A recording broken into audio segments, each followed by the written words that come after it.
우리 함께 읽은 본문의 말씀을 통해 제목을 함께 읽겠습니다. 시작. 복음에 참여하고 계십니까? 네, 복음에 참여하고 계십니까? 이런 제목으로 말씀을 나누도록 하겠습니다. 바울이 오늘 말씀의 본문의 마지막을 그렇게 고백합니다. 내가 행하는 이 모든 일들을 통해 나는 복음에 참여하는 자가 되기를 원한다. 여러분, 복음에 참여한다라는 것은 바울같이 특별한 부르심을 받은 자들이 하는 일이 아니라 구원받은 하나님의 백성들이 모두가 해야 될 마땅한 행위인 것입니다. 당연히 해야 할 일을 하고 생색내는 신앙이 아니라 우리의 삶은 하나님 앞에 모두가 마땅한 행위임을 먼저 기억해야 될 것입니다. 왜요?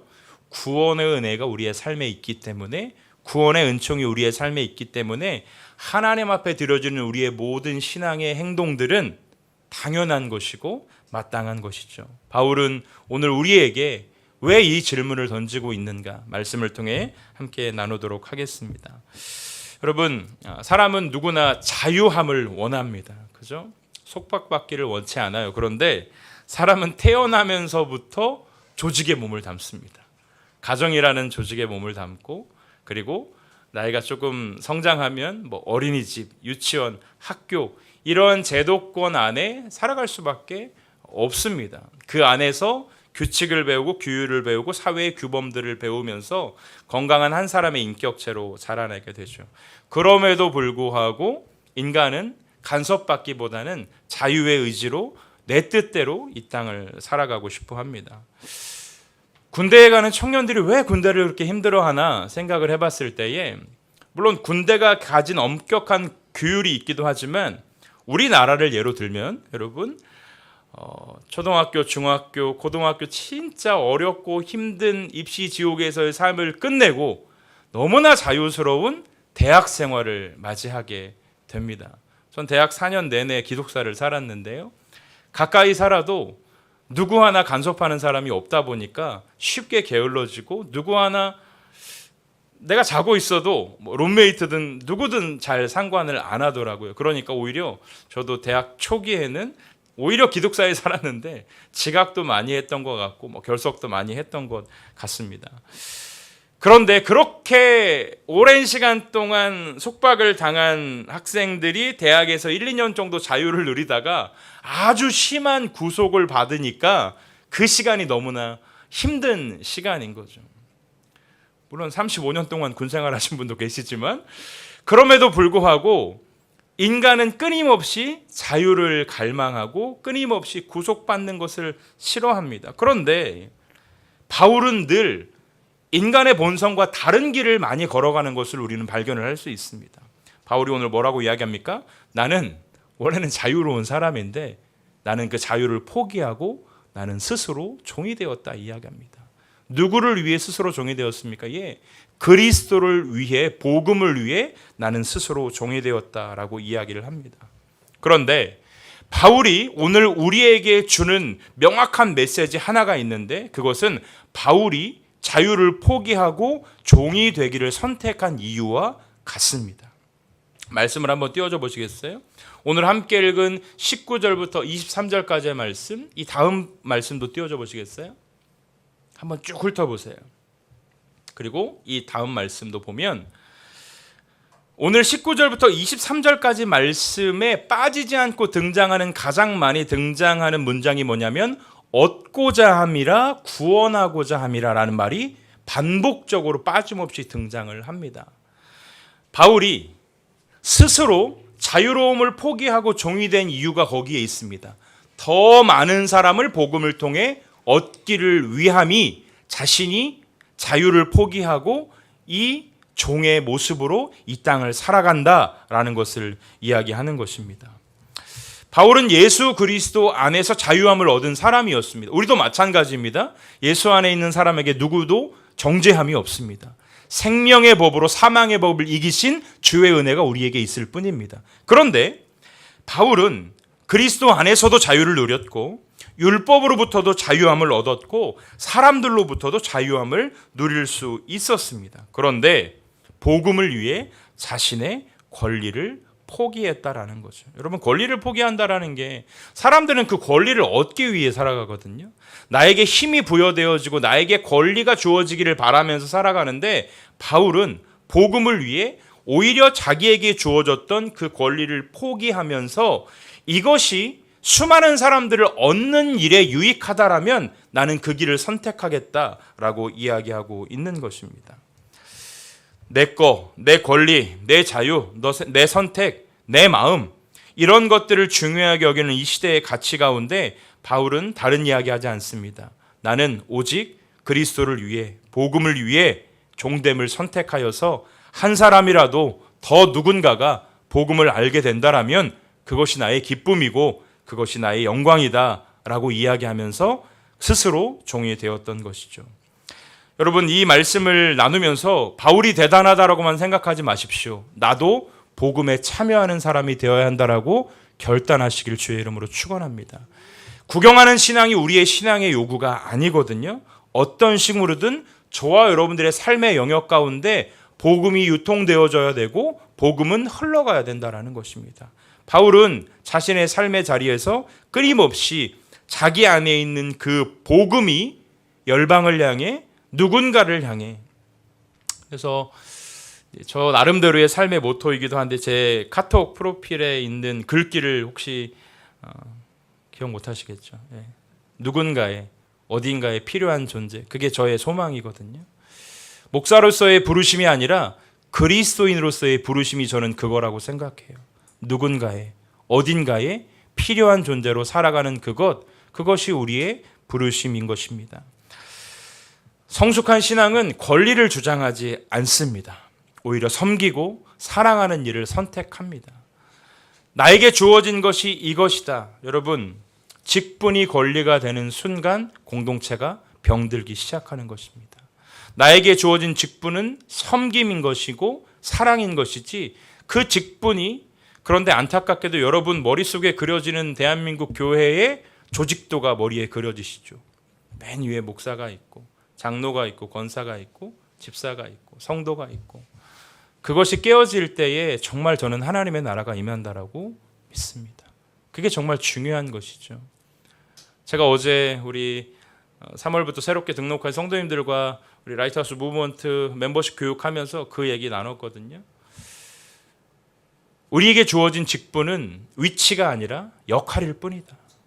목사는 목사의 역할로 교회를 든든히 세워야 하고, 장로는 장로의 역할로, 집사는 권사는 자기에게 맡겨진 그 일들을 따라서 공동체를 세우는 일에 부름받은 것이지, 그것이 자기의 신앙의 평가가 되어서 그것으로 자기의 교회의 위치를 파악하고 정하는 것이 절대 아니다라는 것이죠.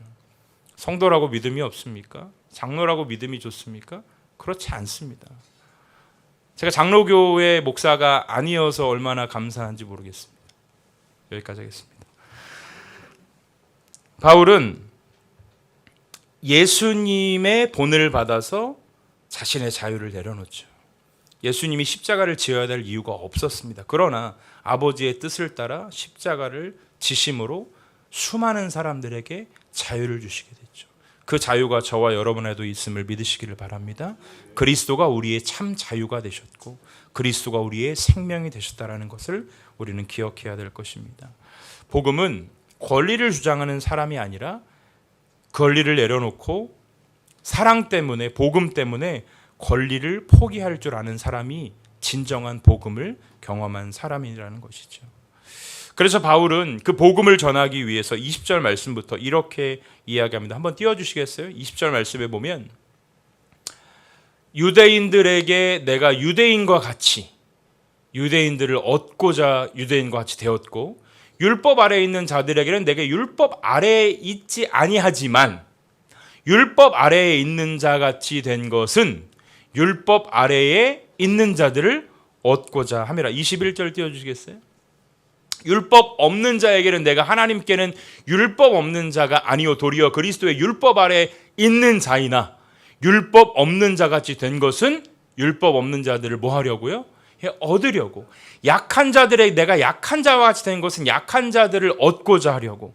내가 여러 사람에게 여러 모습이 된 것은 아무쪼록 몇 사람이라도 구원하고자, 저는 저 몇 사람이라도 구원하고자 함이니라는 이 말에 바울의 심정이 담겨 있다고 생각해요.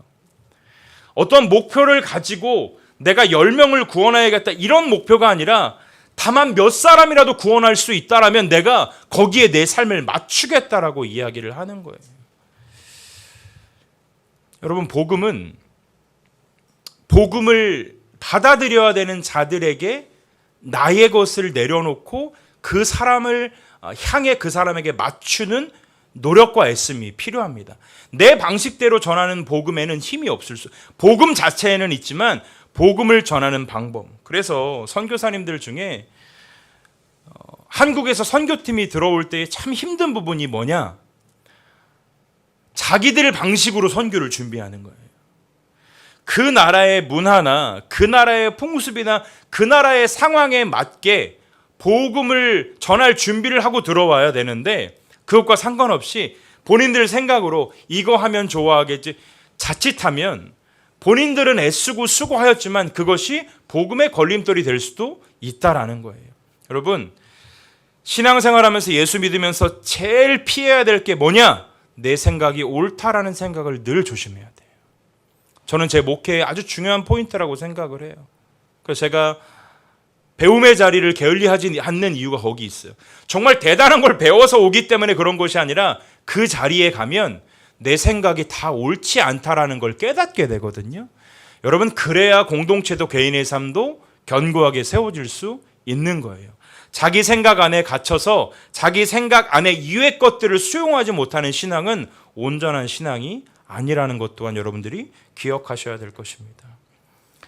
바울은 스스로 그들에게 다가가서 복음을 전하는 방법을 그들의 방식으로 선택을 했습니다. 그러기에 바울의 복음 전도에는 효과가 있었던 것이죠. 약한 자들은 약한 자들 나름대로, 부족한 자들은 부족한 자들 나름대로. 근데 제가 이 말씀을 준비해 너무나 귀한데 우리가 하나 또 조심해야 될 게 뭐냐면, 우리가 영적으로 신앙적으로 바로 세워 있지 않는 상태에서 누군가에게 다가가는 것이 왜 위험하냐면, 나는 그 사람을 위해 그 사람에게 맞춰서 나아갔는데 거기에 내가 물들 수도 있어요. 저는 원래도 게임을 되게 싫어하고, 그래서 우리 아들이 게임하는 걸 사실은 되게 제가 좀 뭐라고 하는 편입니다.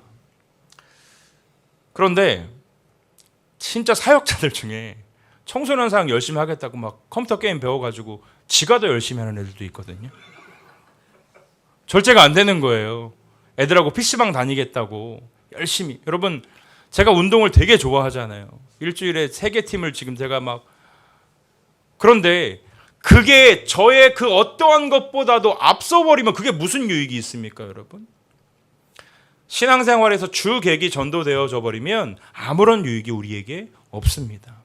바울은 자신이 약한 자들에게는 약한 모습으로, 율법이 없는 자들에게는 율법이 없는 그 모습으로 나아갔지만, 저는 그렇게 생각해요. 그런 표현은 없지만 바울은 자신이 있었던 거예요. 어떤 자신?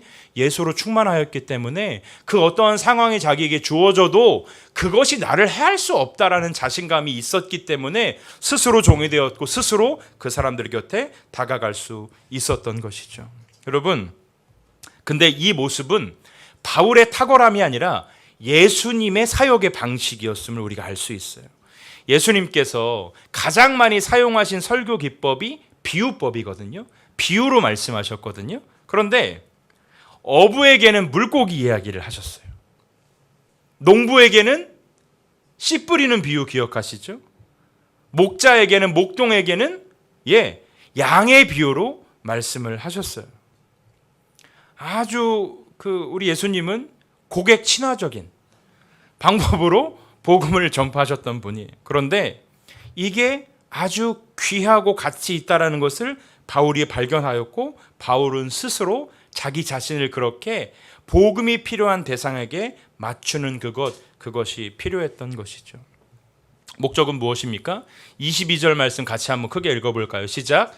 약한 자들에게 내가 약한 자와 같이 된 것은 약한 자들을 얻고자 함이요, 내가 여러 사람에게 여러 모습이 된 것은 아무쪼록 몇 사람이라도 구원하고자 함이니. 아멘. 자, 바울이 다 설명하지 않았지만 저기 보면 뭐라고 되어 있습니까? 여러 사람에게 여러 모습으로, 설명한 것 이외에 많은 모습으로 그들에게 다가가서 그들과 함께하는 그것.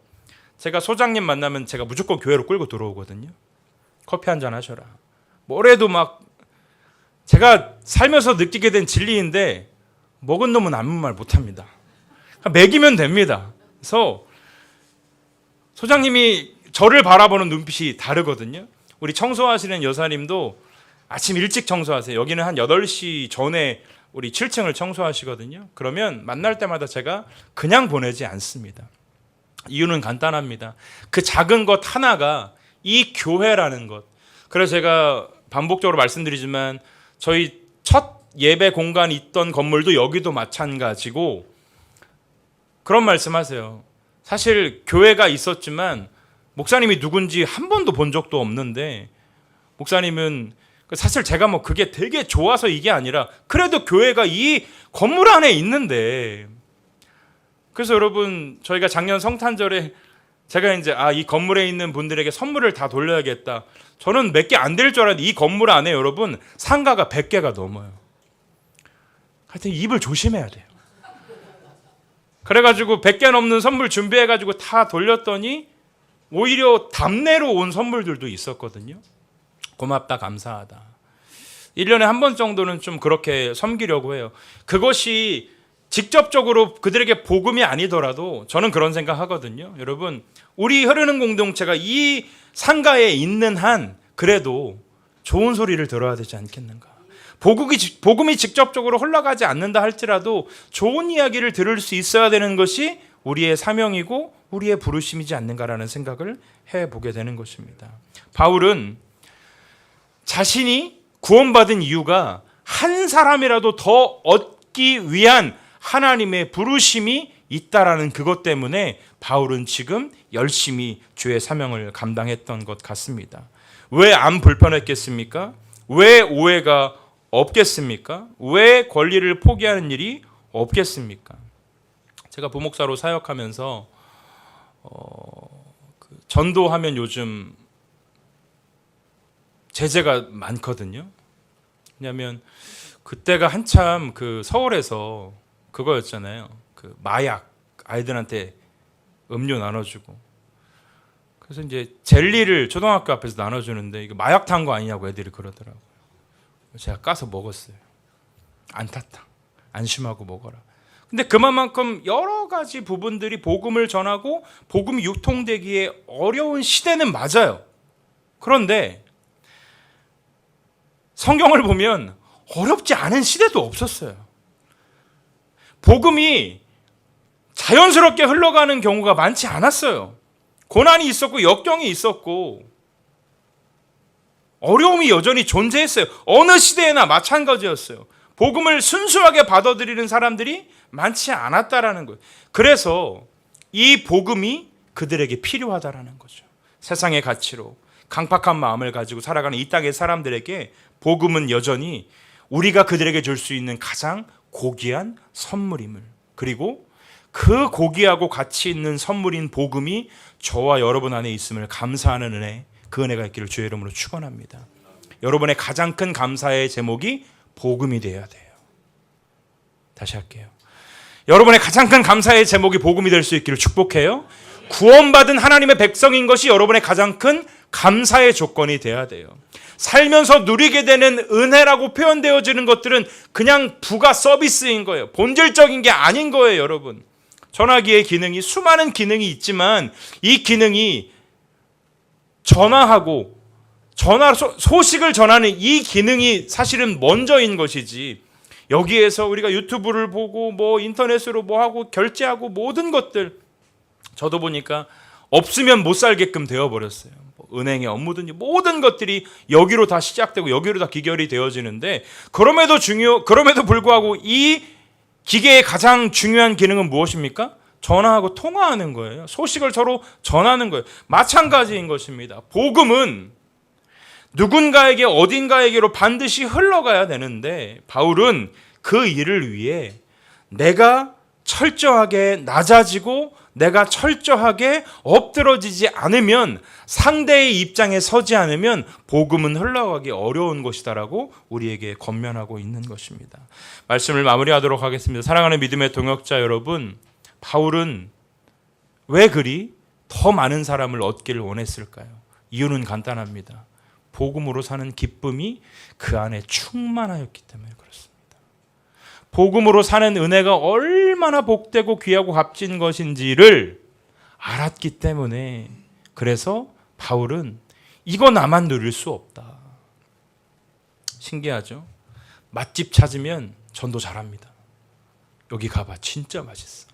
똑같아요. 좋은 거, 귀한 거 얻게 되고 알게 되면 나누고 싶은 것이 인간의 본성인 것처럼. 그런데 복음이 진짜 우리에게 좋은 것이라면, 복음이 정말 우리에게 가치 있는 것이라면, 우리에게서 왜 복음은 유통되지 않고 유통 기한을 지나도록 그냥 내버려 두는가?